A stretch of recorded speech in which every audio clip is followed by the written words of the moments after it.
Hello there. Just another recording touching on the topic of personal power. I think the word power has a definition that has been distorted, kind of like the word love. That's why I think the spoken language is a limited one because it cannot fully encapsulate the idea of something without distorting it. So I think, like, for the most part, I don't know if this applies to everyone. This is just my own personal opinion and perspective. But I feel like power, to me, always had a negative twist on it.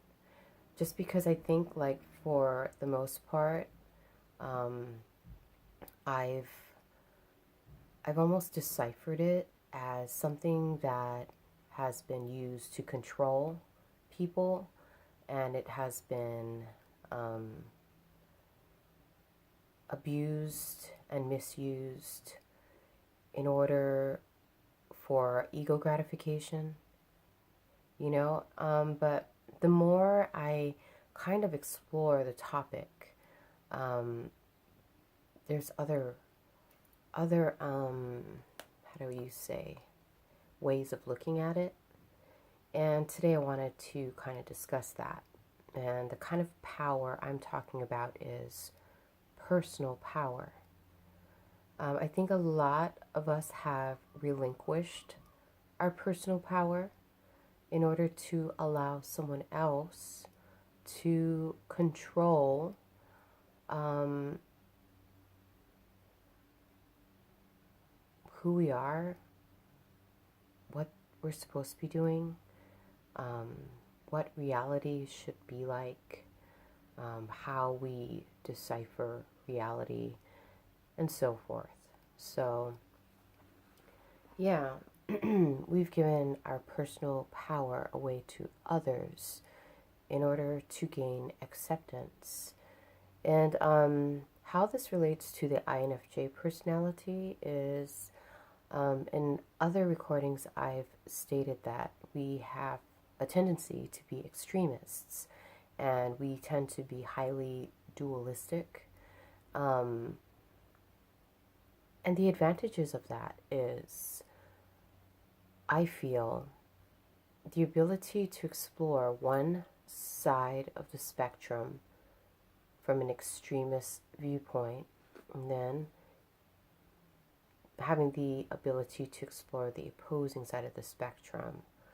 And then after you've experienced enough of these things, you bring them together for a more holistic perception and perspective. Also, a more holistic approach to how you navigate in this world and how you interact with your environment and the people that enter your experience. So, when I was younger, I feel like I gave a lot of my power away to everything and everyone around me. So I was the quiet and shy and passive, agreeable child that didn't want to stir the pot, didn't want to um, bring unnecessary attention my way in order to appease the people in my presence, in order to blend in with my environment. And I think when you navigate this way, it gives you the opportunity to observe things around you and really soak things in. But at the same time, I think we have a tendency, because we give our power away, we don't know how to create healthy boundaries. We don't know how to differentiate between what's yours and mine, because we have a tendency to combine everything around us into us, right? So we don't know how to create healthy boundaries. We don't know how to differentiate whose energy is whose from your own. And we start experiencing everyone else's pain and taking on their pain and, entering very abusive situations and one-sided relationships in order to, I guess, appease everyone. And because we're mistaking other people's energetic signatures as our own, we think that we're the ones that are experiencing it when in actuality we're experiencing someone else's pain. And I think we do that in order to understand them more deeply and more fully, and then we can accommodate them by readjusting ourselves in order to create harmony, in order to make the experience more tolerable. You know what I mean? I don't know if you can understand what I'm saying. As I get older, as I grow and I mature, this type of lifestyle does not appeal to me anymore. And I attribute my lethargy to this transition. So I feel like, because lately I've been worn out, I've been drained, I've been tired. My tolerance level has been this low, and my ability to filter my thoughts has been, how do you say, compromised?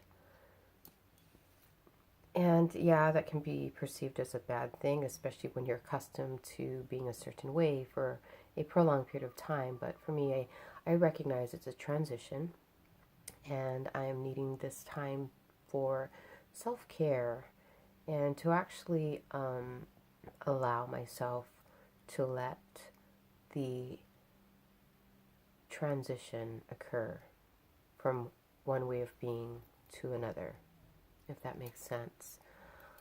So lately I've been upholding and drawing boundaries so that I can protect myself. I have been withholding my time, my energy, my efforts, and I've been using that for self-care.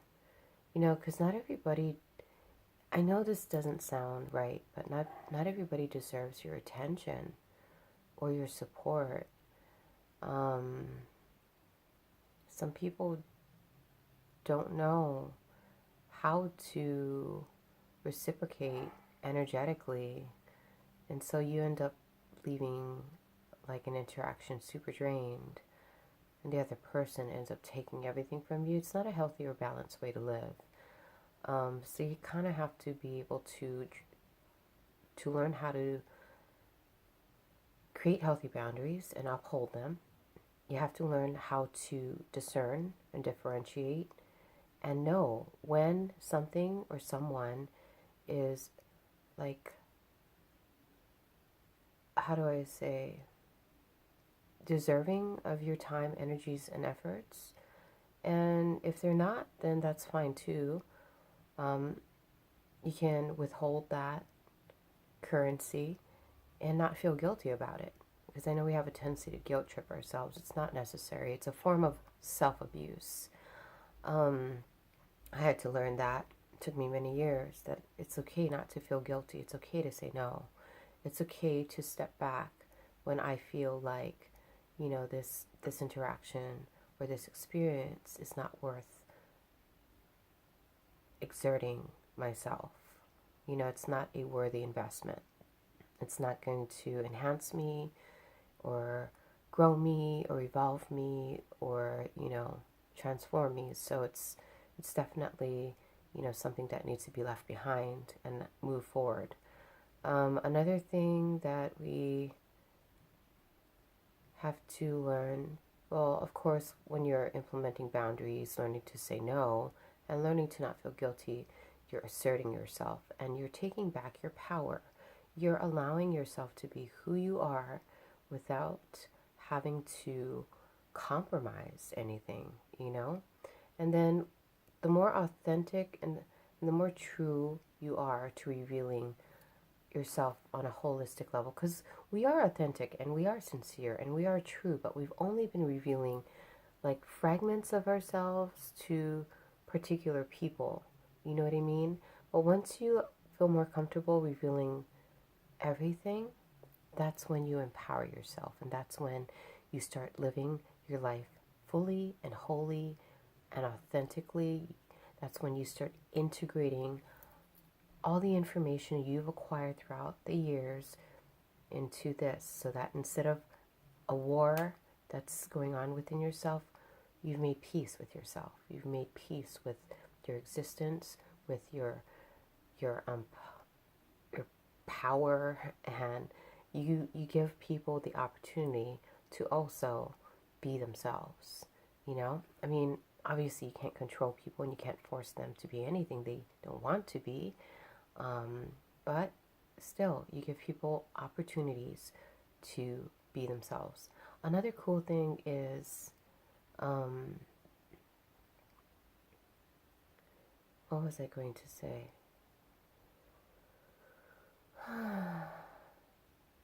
It's like it came and then it exited before I could get it out of my mouth.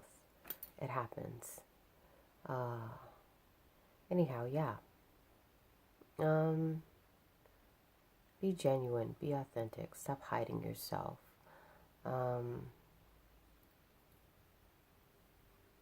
Oh, yeah, that's what I was going to say. So when I was younger, I used to doubt myself a lot.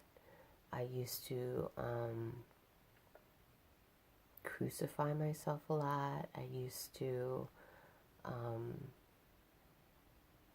I think I used to just, I used to be in service of everyone and everything around me to an extreme, because I thought that's how it was supposed to be, and I probably subconsciously didn't want to face my own stuff. Isn't that why we become workaholics? It's because we want to avoid the reality of the situation, and so we immerse ourselves in distraction, and we call it productivity or acquiring experiences. And yes, that is part of it, but it's also running away from the reality of the situation and taking responsibility and accountability for what is, and using our power to transform and transmute and how do I say,